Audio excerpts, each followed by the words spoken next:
सहना भवतु सहनो भुनक्तु सह वीर्यं करवावहै तेजस्विनावधीतमस्तु मा विद्विषावहै। गुरुर्ब्रह्मा गुरुर्विष्णु गुरुर्देवो महेश्वरः गुरुः साक्षात् परब्रह्म तस्मै श्री गुरवे नमः। ओम शांति शांति शांति।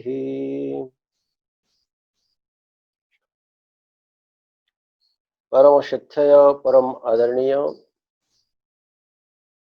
प्रेमपुरी आश्रम के अधिष्ठाता प्रतिष्ठाता महामंडलेश्वर प्रेमपुरी जी महाराज के पावन चरणों में नमन करते हुए श्रोत्रिय ब्रह्मनिष्ठ परम शिक्षय परम आदरणीय स्वामी श्री अखंडानंद सरस्वती जी महाराज के पावन चरणों में नमन करते हुए श्रीमद् भगवत गीता का 15वां अध्याय 11वां श्लोक यतन्तो योगिनश्चैनं पश्यन्त्यात्मन्यवस्थितं यतन्तोऽप्यकृतात्मानो नैनं पश्यन्ति चेतसः यदादित्यगतं तेजो जगद्भासयतेऽखिलं यच्चन्द्रमसि यच्चाग्नौ तत्तेजो विद्धि मामकम् यतन्तो योगिनश्चैनं पश्यन्त्यात्मन्यवस्थितम्। भगवान ने कहा कि जो प्रयत्नशील योगी हैं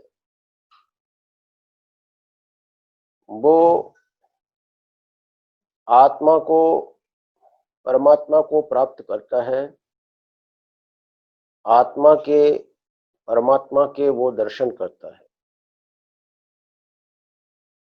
यहाँ भगवान को योगी का अर्थ केवल आसन प्राणायाम करने वाले योगी से नहीं है।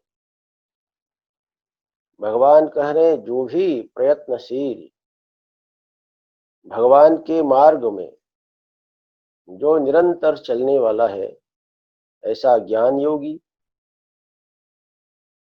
ऐसा भक्त योगी, ऐसा कर्म योगी, और वो निरंतर अपने प्रयास से वो आत्मा को आत्मरूप परमात्मा को जान लेता है। भगवान ने यहाँ सबसे पहले कहा यतन्तो। यतन्तो का अर्थ है जो प्रयत्नशील है, जिसके जीवन में प्रयास है और उस प्रयास के साथ परमात्मा को पाने की प्यास भी है। क्योंकि प्यास यदि प्रयास में मिल जाती है तो उस प्रयास को प्राण तत्व मिल जाता है। प्यास प्रयास की जान है। हम प्रयास करें और उसके मूल में हमारी इच्छा भी हो तो वो प्रयास फिर कई गुना आगे बढ़ जाता है, उस प्रयास को जीवन मिल जाता है। और इच्छा के बिना प्रयास हो तो मृत प्राय है वो। इसलिए भगवान ने कहा प्यास पूर्वक प्रयास करने वाला योगी जो निरंतर श्रमशील है, जो प्रयत्नशील है। जैसे एक चींटी अपने लक्ष्य को प्राप्त करने के लिए प्रयत्न करती है, बहुत आयास करती हैं, तब वो अपने लक्ष्य को प्राप्त कर लेती हैं। हमने एक कहानी भी सुनी है, कछुआ और खरगोश में शर्त लगी और तेज दौड़ने वाला जो खरगोश है वो हार गया और बहुत मंथर गति से चलने वाला जो कछुआ है वो जीत गया। उस कछुए की जीत में उसकी शक्ति नहीं थी, कछुए की जीत में उसका प्रयास था निरंतर। उसके अंतर मन में जीतने का विश्वास था, जीतने की प्यास थी और वो निरंतर प्रयास में बदल गई और उसने अपने लक्ष्य को प्राप्त कर लिया। ऐसे ही हमारे जीवन में निरंतर प्रयास होते रहना चाहिए। लेकिन भगवान ने एक बड़ी गहरी बात बोली, प्रयास तो सब लोग करते हैं। नहीं कश्चित क्षणमपि जातु तिष्ठत्य कर्मकृत्। एक क्षण भी कोई आदमी बिना प्रयास किए नहीं रहता है। दुनिया में ऐसा कोई आदमी नहीं होगा जो बिना किए होता हो। आदमी हमेशा कुछ ना कुछ किए हुए होता है। प्रयास तो है, लेकिन वो प्रयास बाहर का है, भीतर का नहीं है। क्योंकि उसकी प्यास तो दुनिया की है, प्यास तो ऐन्द्रिक है, और वो ऐन्द्रिक प्यास को बुझाने के लिए प्रयास है। इसलिए भगवान को कहना पड़ा कि वो प्रयास जो है वो अंतर्गमन का प्रयास होना चाहिए। ये जो योगी प्रयास कर रहा है निरंतर, वो बाहर का प्रयास नहीं है, वो भीतर आने का प्रयास है। ये अध्यात्म बाहर की चीज नहीं है, वो भीतर की चीज है। जो अंतर्गमन का प्रयास है वही साधना है। कोई व्यक्ति जप कर रहा है, इसका मतलब है कि वो अंदर आने का अभ्यास कर रहा है। कोई सत्संग कर रहा है तो इसका मतलब है कि वो अंदर आने का, अपने भीतर झांकने का प्रयास कर रहा है। ये जितनी भी जप है, ध्यान है, सत्संग है, प्राणायाम है, आसन है, ये दुनिया का सारा धर्म कर्म है, वो बाहर जाने के लिए नहीं है, वो भीतर आने के लिए है, अपने में आने के लिए। इसलिए भगवान ने कहा कि वो योगी निरंतर प्रयत्नशील होकर वो पश्यन्ति, वो क्या देखता है, तो कहे आत्मनि अवस्थितम पश्यन्ति। अपने भीतर जो अपना अंतःकरण है, अपना जो हृदय है, वो हृदय में देखता है। क्योंकि हृदय में आने के लिए तो सारी साधनाएं हैं। ये जितनी भी साधनाएं हैं वो हमें अंतर्मुख बनाती हैं, वो हमें हृदय की ओर लौटाती हैं।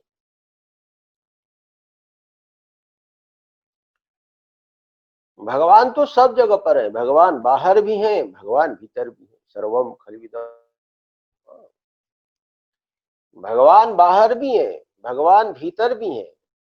हम अयोध्या जाते हैं तो हम भगवान को देखने के लिए जाते हैं, वो बाहर का भगवान है कि भीतर का भगवान। हम वृंदावन में आते हैं, हम काशी में जाते हैं, अनेकों तीर्थों में हम यात्रा करते हैं, हम भगवान के दर्शन करने के लिए जाते हैं। वो सत्य है, भगवान सर्वत्र है, बाहर है, भीतर है, ऊपर है, नीचे है। सर्व का अर्थ भी यही है, सर्व का अर्थ भी यही है, जो बाहर भी है, जो भीतर भी है, जो ऊपर है, जो नीचे है। सभी देश के रूप में, सभी वस्तुओं के रूप में, सभी समय के रूप में, सर्व का अर्थ यही है जो संपूर्ण है। सर्व का ही अर्थ है संपूर्ण, जो अपूर्ण नहीं है। ओम पूर्णमद पूर्णमिदम, माने जो पूर्ण है, जो सर्व है। यदि आपने एक भी छोड़ दिया तो आप उसको सर्व नहीं बोल सकते। हमने एक भी छोड़ा तो सर्व नहीं बोल सकते। मान लीजिए कि 1 करोड़ लोग आपके पास आ गए, लेकिन एक नहीं आया, और आपको कोई पूछे कि क्या सब आ गए, तो आप ये नहीं बोल सकते सब आ गए। आप यही बोलेंगे सब तो आए लेकिन एक रह गया है, फिर आप सब कैसे बोलोगे? इसलिए ये श्रुति जो बोलती हैं बहुत गहरे अर्थ को बोलती हैं। सर्वम खल विदम ब्रह्म, केवल बाहर नहीं, भीतर भी, भीतर। और वो परमात्मा बाहर आकार के रूप में भी है, और वो परमात्मा भीतर आत्म रूप में भी, वो हमारे हृदय में है। इसलिए हमें बाहर के परमात्मा के दर्शन हो गए लेकिन भीतर नहीं हुए, तो समझ लेना चाहिए कि अभी वो आधे दर्शन हो गए, आधे, वो पूरे नहीं है। और भीतर हो गए हमें अपने आप को मालूम पड़ गया, हृदय में परमात्मा के दर्शन हो गए, लेकिन बाहर मालूम नहीं पड़ा, अभी सर्व में मालूम नहीं पड़ा, तो वो सर्वम नहीं है। हमको केवल मालूम पड़ा कि मैं ब्रह्म हूं। परम पूज्य महाराज श्री के पास एक व्यक्ति आया और उसने कहा कि महाराज मेरे को आधा ब्रह्म ज्ञान हो गया है, मेरे को मालूम पड़ता है कि मेरी चीजें मेरी हैं, ये सारी चीजें मेरी मेरी है ऐसा मालूम पड़ता है, लेकिन अभी दूसरे की चीजें मेरी है ऐसा मालूम नहीं पड़ता है।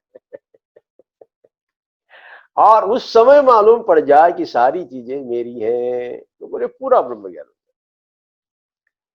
तो ज्ञान जो है वो ऐसा नहीं होता है, ज्ञान की पूर्णता सर्व के आत्मदर्शन में है, ज्ञान की पूर्णता सर्व में परमात्मा दर्शन। उड़िया बाबा जी महाराज ने अखंडानंद जी महाराज जी को बोला एक बार हाथ में बालू लेकर के, हे शांतनु, इस बालू के एक एक कण में जब तक तुम्हें आत्मदर्शन नहीं होते, जब तक ब्रह्म दर्शन नहीं होते हैं, तब तक तुम अपने ज्ञान को पूरा नहीं समझना। ज्ञान की पूर्णता सर्व में आत्मदर्शन है। इसलिए भगवान ने कहा पहले लौटो अपने में, पहले अपने में लौटो, आंख में आओ, इंद्रियों में आओ। हमने आंखें बंद कर ली, माने हम आंख में आ गए, और उसके बाद आंख से उतर आओ हृदय में, और उस हृदय में जो आत्म तत्व है मैं के रूप में, उसके दर्शन करो, उसमें दर्शन करो, क्योंकि अंतर्मुख होना बहुत आवश्यक है। और जब हम में उस परमात्मा के दर्शन होंगे, तो फिर बाहर परमात्मा के दर्शन करना कठिन नहीं होता है, वो बहुत सरल हो जाता है। हम एक जगह पर भी हम अनुभव करते हैं, तो वो एक जगह का अनुभव फैलता है। मालूम पड़ा मैं हूं, मेरे में है वो तत्व, जो मैं हूं वो है, और वो मैं, ये बोध होने के बाद फिर वो मैं फैलता है सर्व में। और यदि सर्व में परमात्मा मालूम पड़ा, लेकिन अपने में मालूम नहीं पड़ा, तो वो अपने में आ जाता है, ये अनुभव फैलता है, ये अनुभव फैलता है। जैसे एक बार एक मृत के कणिका में मालूम पड़ा ये मिट्टी है, तो फिर मालूम पड़ जाता है सारी दुनिया की ये मिट्टी है। ये मालूम करने की जरूरत नहीं रहती है। एक घड़े में मालूम पड़ा कि ये घड़ा मिट्टी का है, तो बोध हो जाता है कि सारे घड़े ये मिट्टी के हैं। इसलिए भगवान ने कहा प्रयास करो, गमन करो अंदर आने की, जैसे कछुआ संयताक्ष संयतात्मा बन जाता है। कछुआ अपने इंद्रियों को अपने में समेट लेता है। जब खतरे की कोई भनक मिल जाती है, तो वो कछुआ अपने आंख को, अपनी इंद्रियों को, अपने हाथ पैर को, वो सबको समेट लेता है, अपने में समेट लेता है। ऐसे यतन तो योगी न, जो यत्नशील योगी है, जो अंतर यात्रा करता है, प्रयास करता है, और वो अपने में देख लेता है उस परमात्मा को, ये साधना की गहराई है। भगवान ने यहाँ दो चीजें कही, प्रयास, और वो प्रयास अंतर यात्रा का प्रयास, और दूसरा उसके जो दर्शन है वो अपने हृदय में। ये बड़ा सुंदर उदाहरण है, बहुत सुंदर उदाहरण अपने नारद का सुना। नारद का 5 वर्ष की उम्र है उनकी, और वो 5 वर्ष की उम्र में वो निकल पड़े परमात्मा को पाने के। और वहां पर 5 वर्ष के उस योगी को भगवान ने कहा कि तुम अभी पूरे योगी नहीं हो। एक बड़ी मजेदार बात, 5 वर्ष का वो साधक, और वो निकल पड़ा। आदेश जो उनके गुरुओं का था, गुरु ने उनको मंत्र दीक्षा दी थी, और उनको उन्होंने मंत्र भी दिया था बड़ा सुंदर, ओम नमो भगवते वासुदेवाय, नमो भगवते तुभ्यम, वासुदेवाय धीमहि प्रद्युम्नाय अनिरुद्धाय, ऐसा मंत्र नारायण संक्षेप में दे दिया, ओम नमो भगवते वासुदेवाय। और ऐसी उत्तम साधना मिली और वो चल पड़े। मेरे को लगता है ये भी एक बहुत बड़ा प्रतिबंध है। आदमी के अंदर यदि सत्य ही परमात्मा को पाने की भावना है, तो वो भावना व्यक्ति कहीं भी हो वो साधना में बदल जाती है। वहां कोई बहाना नहीं चलता है। ये बहाना नहीं करेगा साधक कि भाई हमको समय नहीं मिलता है। समय क्यों नहीं मिलता है? हा? एक बहुत बड़ा बहाना है। आदमी का नहीं करने का बहुत बड़ा बहाना है, समय नहीं मिलता है। हमें समय मिलता है, हमें जो करना होता है उसके लिए समय मिलता है। एक महात्मा थे, बहुत बड़ा एक आश्रम चलाते थे। बहुत सारे शिष्य लोग थे उनके पास। बहुत सारे शिष्यों में बहुत सारे ऐसे भी थे जो गुरु की सेवा करते थे, वो आज्ञा का पालन करते थे। लेकिन उनमें ऐसे बहुत सारे थे वो कामचोर थे, सेवा करना नहीं चाहते थे। एक दिन गुरु ने कहा, बेटा तुम तुलसी दल ले आओ, तुलसी पत्र। लेकिन अब शिष्यों ने सोचा हमको रोज तुलसी पत्र लाना पड़ेगा, एक दिन यदि लाए तो रोज लाना पड़ेगा। तो शिष्यों ने कहा, बहाना बना दिया। उन्होंने कहा कि गुरुदेव हमको ये मालूम नहीं है तुलसी क्या होता है, तुलसी पत्र क्या होता है। गुरु ने कहा, भैया तुमको मालूम नहीं है तो दूसरे को बुलाओ। दूसरे को बुलाया, उन्होंने भी कहा, गुरुदेव मेरे को तुलसी मालूम नहीं है, तुलसी क्या होती है। बोले, हमने तो देखा ही नहीं है। गुरु ने सभी शिष्यों को पूछा, लेकिन सबने यही जवाब दिया कि हमको मालूम नहीं है, हमको मालूम नहीं। उनको मालूम था, लेकिन उनको लगा कि यदि एक दिन हमने बोला मालूम है और ले आए तो रोज आना पड़ेगा, रोज लाना पड़ेगा। अब वो गुरु थे, गुरु ने सोचा कि चलो अब इनको हम अच्छी शिक्षा दे देते हैं। गुरु ने कहा कि बेटा तुलसी पत्र तो चाहिए और तुमको मालूम नहीं है, मेरे को मालूम है, और मैं जाकर के तुलसी पत्र ले आऊंगा। शिष्य लोग बड़े प्रसन्न हो गए कि गुरु जा करके तुलसी दल ले आएंगे, तुलसी जी को ले आएंगे। लेकिन गुरु ने कहा, शिष्यों वत्सों, मैं तो बूढ़ा हो गया हूं और ये मेरा शरीर जो है बहुत भारी हो गया और मैं ऐसे जा नहीं सकता हूं। तो तुम एक पालकी ले आओ, पालकी, और पालकी में बैठ करके हम चलेंगे। और शिष्यों ने कहा, ये बड़ी मुसीबत आ गई। लेकिन अब कौन बोले? अभी किसी भी ये बोलने का सामर्थ्य नहीं था कि हम तुलसी दल को जानते हैं, तुलसी जी को जानते हैं। अब गुरुदेव बैठ गए पालकी में और शिष्य लोग ढोने लगे। आश्रम के बाहर ही तुलसी जी थी, लेकिन गुरु ने कहा कि बेटा यहाँ तुलसी नहीं है, अगले वन में है, अगले, चलो अगले वन। और वो शिष्यों को नारायण शिक्षा देना चाहते थे। शिष्य ढो रहे थे, कंधे दुख रहे थे, और शिष्य लोग भी देख रहे थे तुलसी तो यही है आश्रम के बगल में। और गुरुदेव कहे अगले वन में, अगले वन में गए। अब शिष्यों को लगा कि यहाँ पर तुलसी है, गुरुदेव बोलेंगे यहाँ तुलसी है और हमारा पिंड छूटेगा। लेकिन गुरु ने कहा यहाँ नहीं है, बोले अगले अगले अगले। और अंत में शिष्य लोग हार गए और उन्होंने कहा कि गुरुदेव नहीं, यहीं पर तुलसी है, इसी को तुलसी जी बोलते हैं, क्षमा करो, हम सेवा से बचने के लिए बोल रहे थे कि हमको मालूम नहीं। ये बहाना है, हम बहुत बार बहाना बना देते हैं ना। हम बहुत बार बहाना बना देते, सत्संग में आना है तो बोल देंगे कोई बहाना, जब करना है कोई बहाना, प्राणायाम करना है, योग करना है, कोई बहाना, करना हो ना तो बहाने की आवश्यकता नहीं पड़ती। और यदि नहीं करना हो तो बहुत सारी चीजें प्रतिबंध बन जाती हैं। आदमी सोचता है कि भाई घर में भजन नहीं होता है, बाहर जाके भजन होता है। सोचता है कि मैं घर छोड़ूंगा, वृंदावन जाऊंगा और वहां जाके भजन करूंगा। लेकिन सच्चा यदि साधक हो प्रकाश भाई, तो अपने घर में, अपने बच्चों के बीच में सब कुछ करते हुए भी वो सब कुछ साधना कर सकता है, लेकिन करने की वृत्ति होना चाहिए। ये भी बहुत बड़ा प्रतिबंध है। नारद जी महाराज घर छोड़ के चले गए वन में, क्योंकि उनको ऐसा लग रहा था कि घर में भजन नहीं होता। अभी मन में बहुत सारी कमियां थी और वो वन में चले गए नारायण।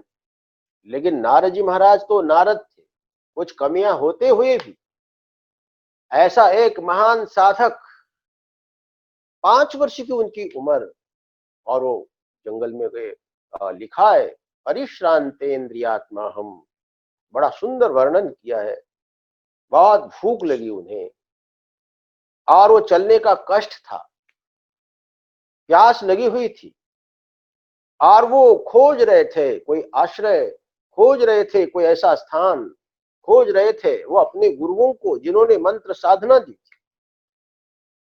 और वो जंगल में आगे बढ़े, एक बहुत सुंदर सरोवर उनको मिला और वो सरोवर के किनारे बैठकर जो साधना गुरु ने बताई थी वो साधना करने लगे। और वो साधना यही थी नारायण, आत्मनि आत्मानम। वो उन्होंने अपनी आंखें बंद कर ली और अपने आंखों से होते हुए वो अपने मन को हृदय में उतार लिया उन्होंने, और बाह्यता का त्याग कर अंतरात्मा में स्थित होकर वो भगवान का जप करने लगे, ध्यान करते हुए यथाश्रुतम, जैसे गुरुओं ने उनको बता दिया था नारायण, वैसा वो साधना करने लगे। अंतर यात्रा पूरी हो गई और उस अंतर मन में, उस हृदय में उन्होंने भगवान के दर्शन किए। दिदृक्षुष अदहम भूयः प्रणिधाय मनो हृदि। भागवतकार कहते प्रणिधाय मनो हृदि, उन्होंने दिदृक्षु हो, वो देखना चाहते थे ना, और कहा वो अपने हृदय में, वो अपने हृदय में भगवान को देखना चाहते और वो हृदय में पहुंच गए। मन एकाग्र हुआ, परम शांत, इंद्रियां उपशम को प्राप्त हो गई और उसी समय हृदय में उन्होंने भगवान के दर्शन किए। और वो जो समय था तस्मिन निर्मनुजे रण्ये, उनका जो समय था और वो उनका जो हृदय था नारायण निर्मनुज्य, उन्होंने अपने हृदय में भगवान के दर्शन किए, ऐसे नहीं किए।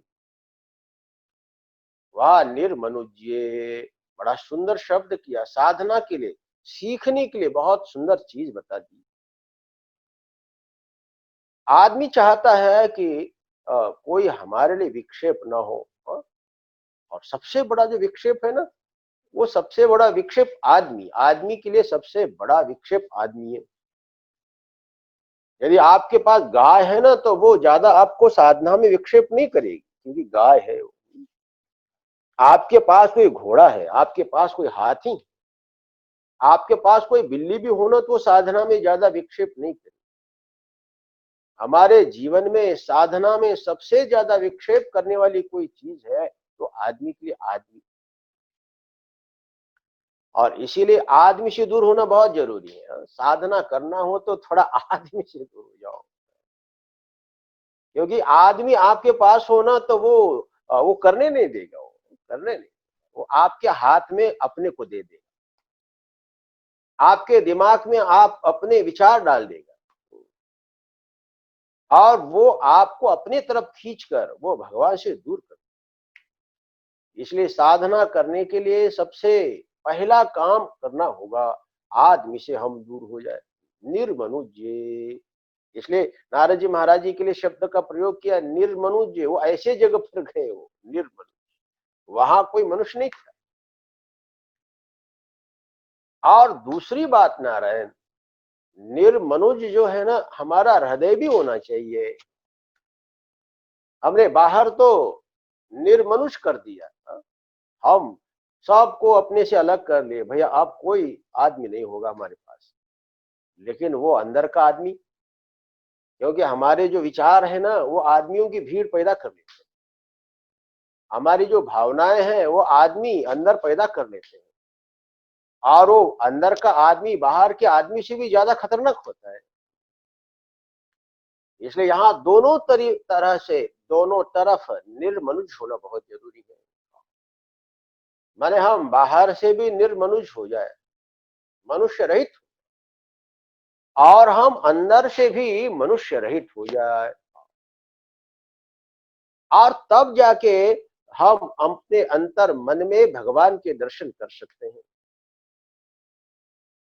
अनेकों भावनाएं अंदर जब पैदा हो जाती हैं, अनेकों विचार जब हमारे अंदर पैदा हो जाते हैं, तो फिर वो एक चीज नहीं रहती, वो विचारों की भीड़ वो हमारे अंदर बहुत कुछ तनाव पैदा करती है, और वो तनाव हमारे इंद्रियों को विक्षिप्त कर देता है, हमारे शरीर को विक्षिप्त कर देता है। फिर हमारी अंतर्मुखता खो जाती है, हम बाहर होने लगते हैं, फिर हम बहिर्मुख होने लगते हैं। ना कई बार ऐसा होता है, हम माला लेकर के बैठे हैं और उसी समय हमारे मन में कोई विचार उठा, और किसी आदमी का विचार उठा, दरवाजा तो बंद है, और उस समय आदमी सोचता है कि चलो हम उससे बात करेंगे, उससे थोड़ा मैसेज कर लेंगे, और जैसे ही हमारे अंदर वो भाव पैदा हो जाता है और हम बहिर्मुख हो जाते हैं, और उसके बाद फिर हम मोबाइल की तरफ अपना हाथ बढ़ाने लगते, हम उसके बाद अपने में नहीं रहते हैं, हम उसके बाद फिर बाहर आने लगते। इसीलिए नारद जी महाराज जी की ये बात हमें बहुत सुंदर प्रेरणास्पद मालूम पड़ती है। निर्मनुष्य,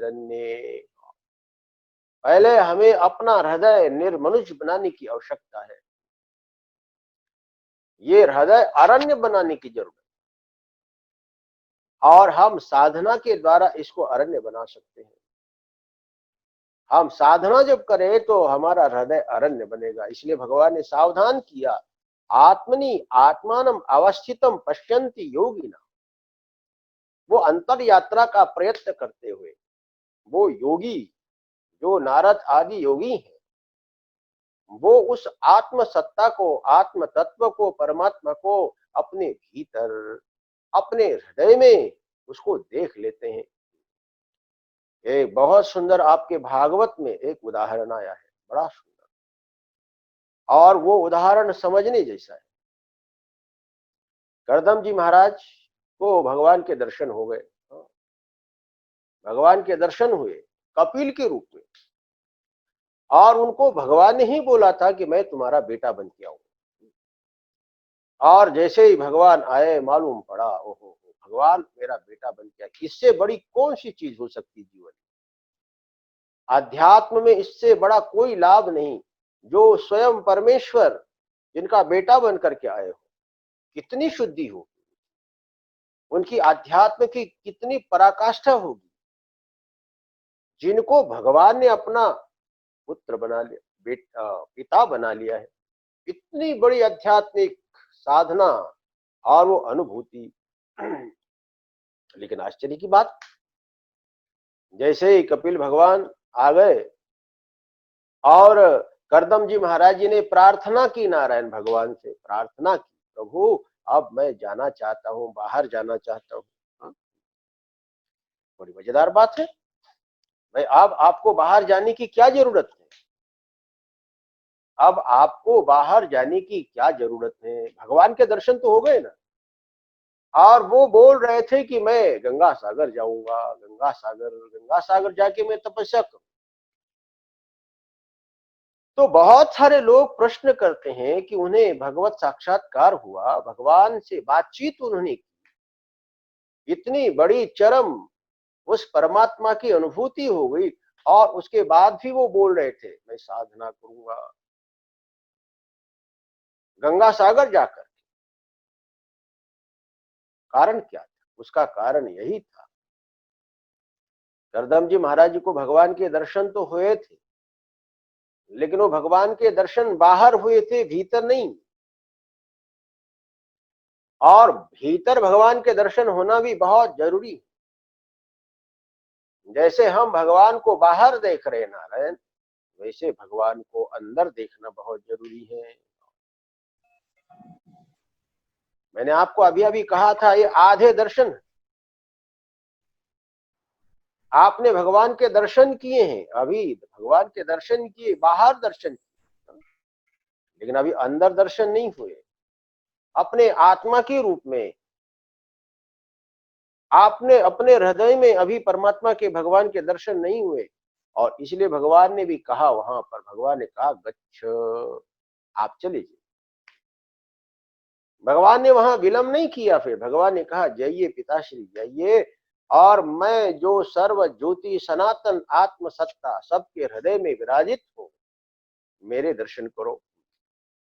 भगवान ने कहा मेरे दर्शन तो आपने किए, लेकिन आंखों से। हाँ? और ये आंख जो है ना, ये अंतर इंद्रिय नहीं है, ये बाहर इंद्रिय है, बाहर की।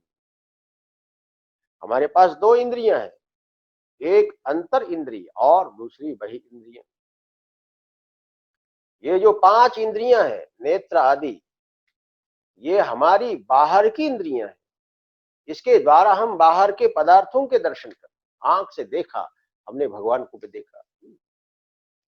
और यहाँ करदम जी महाराज जी ने भी आंख से देखा भगवान को, कान से सुना भगवान को, उन्होंने अपने हाथों पर भगवान को लिया, भगवान को झुलाया, वो अपने हाथों का स्पर्श।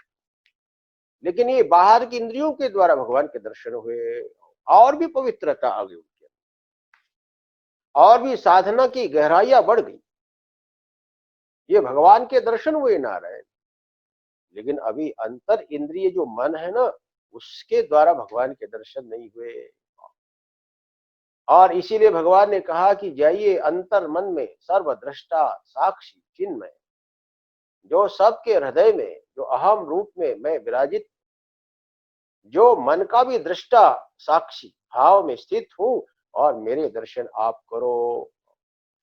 और उसके बाद फिर करदम जी महाराज भगवान का आदेश मान करके चले गए। बड़ा सुंदर स्थान है, जाना चाहिए, सबको जाना चाहिए। गंगा सागर बहुत सुंदर स्थान है, वहां पर गए और वर्षों तक उन्होंने फिर साधना की। अंतर यात्रा थी, जैसे वो नारद जी की अंतर यात्रा थी नारायण, वैसे अंतर यात्रा उन्होंने की। और जैसे भगवान कह रहे हैं यहाँ पर, आत्मनि अवस्थितम, आत्मनि आत्मानम अवस्थितम, जो अपने आप में स्थित होकर उन्होंने भगवान के दर्शन, पूर्णता को उपलब्ध किया, प्राप्त किया उन्होंने। आपके महाराष्ट्र में भी एक बहुत ऊंचे संत, ये जो आत्म उपलब्धि की बात है, ये हमारे सभी शास्त्रों में इसका बहुत गहरा वर्णन। हम भगवान को मानते हैं, सर्वत्र हैं, लेकिन उस सर्वत्र भगवान के दर्शन अपने में होना भी बहुत जरूरी है। और योग साधना की बात, जब आत्मोपलब्धि होती है तो वहां पर आत्मा की सर्वव्यापकता का बोध नहीं होता है, वहां भी आत्मज्ञान होता है। लिखा भी है, तदा दृष्टु स्वरूपे अवस्थानम। योग के द्वारा जब अंतःकरण हमारा निरुद्ध हो जाता है, सर्व इंद्रियों पर हमारा जब संयम हो जाता है, तदा दृष्टु स्वरूपे अवस्थानम, उस समय योगी को भी योग के द्वारा आत्मबोध हो जाता है। लेकिन योगी को सर्वात्मबोध नहीं होता है, यही तो कमी है। इसलिए योग साधना करना चाहिए, योग साधना करना चाहिए आत्मबोध के लिए, अपने में होने के लिए। योग से बड़ा सुंदर साधन दुनिया में कोई नहीं। योग आदमी को आत्म संयम में ले जाता है, योगियों को आत्मबोध हो जाता है, लेकिन सर्वात्मबोध नहीं होता है। भक्त को भगवान में परमेश्वरत्व का बोध होता है, भगवान का बोध हो जाता है, लेकिन अपने में भगवान का बोध नहीं होता है। इसलिए भक्त को भी लौटना पड़ता है, भक्त को भी आत्मबोध में लौटना पड़ता है। भगवान ने भी बोला, बुद्धि योगम ददामि ते। भगवान ने कहा, भैया मैं तुमको बुद्धि योग प्रदान करता हूं, आत्मज्ञान तुमको प्रदान करता हूं। और ये बुद्धि योग क्या है? सर्वम खलविदम ब्रह्म। सिया राममय सब जग जानी। यही तो आत्मबोध, यही तो ज्ञान है। ये जो आत्मा का जो ज्ञान है ना, यही है। आत्मे वेदम सर्वम, मैं भी वही हूं, और ये सारी जो दुनिया है वो भी वही है। इसलिए बोध की जो पराकाष्ठा है, बोध की जो पूर्णता है, वो पूर्णता केवल अपने में भगवत भाव का जागरण होना नहीं है। बोध की पूर्णता दूसरे में भगवत भाव का जागरण नहीं है। बोध की पूर्णता सबके भीतर, सब में जो सर्व रूप में परमात्मा है। ये जो चिद विलास है, जो आत्म विलास है, परमेश्वर का विलास जो दुनिया है, सब में बोध हो जाए। महाराष्ट्र के एक महात्मा नामदेव जी महाराज, नामदेव जी महाराज जी को भी भगवान के दर्शन हुए, लेकिन वो आकार में हुए, और भगवान चाहते थे इसको सर्वाकार में भगवान के दर्शन, इसको निराकार में भी भगवान के दर्शन, इनको आत्म रूप में भी भगवान के दर्शन हो। और इसलिए भगवान ने भेजा गुरु के पास। उन्हें गुरु मिले, विशोभा खेचर नाम था उनका, बड़े परम ज्ञानी थे। वो बड़े मस्ती में, आत्मरथ, आत्मकाम, और वो कहीं भी पड़े रहते थे। और उनको गुरु ने स्पर्श दीक्षा दी ना, स्पर्श दीक्षा, और उससे बोध हो गया उनको। और वो बोध यही था, आत्मे वेदम सर्वम, सर्वम खलविदम ब्रह्म। ये सब कुछ ब्रह्म है, ये सब कुछ आत्मा है। और इसलिए भगवान ने कहा कि जो अंतर यात्रा करता है उसको परमात्मा का बोध होता है। लेकिन जो लोग अकृत हैं, जो बहिर्गमन करते हैं, भोग विलास में लगे रहते हैं, वो अचेतस जड़, जो संसार के तरफ से बेहोश है, वो उस परमात्मा को नहीं जान पाते। यतन्तोपि अकृतात्मानो नैनम पश्यन्त चेतसा। इसलिए हमें चेतन बनना, होश में रहना आत्मा की तरफ से, और अंतर यात्रा करते रहना, अंदर की यात्रा। और तब हम जाके परमात्मा को बहुत अच्छी प्रकार से देख सकते हैं। और ये देखने के लिए निरंतर प्रयास करते रहना चाहिए, सत्संग करते रहना चाहिए, भगवान का भजन करना चाहिए। और जब हम भगवान का भजन करते हैं तो हमारी अंतर यात्रा शुरू हो जाती है, और अंतर मन में जो आत्म रूप में जो परमात्मा है उसका बोध होता है। और फिर वो बोध फैलता है सर्वात्म भाव में, सब कुछ ये आत्मा है, परमात्मा है, सर्वम खलविदम ब्रह्म। ये भगवान की दिव्य अनुभूति हमारी अनुभूति बन जाती है। श्री राम जय राम, जय जय राम। श्री राम जय राम, जय जय राम। श्री राम जय राम, जय जय राम। श्री राम जय राम, जय जय राम। श्री राम जय राम, जय जय राम। ओम पूर्णमदः पूर्णमिदं पूर्णात् पूर्णमुदच्यते पूर्णस्य पूर्णमादाय पूर्णमेवावशिष्यते। ओम शांति शांति शांति।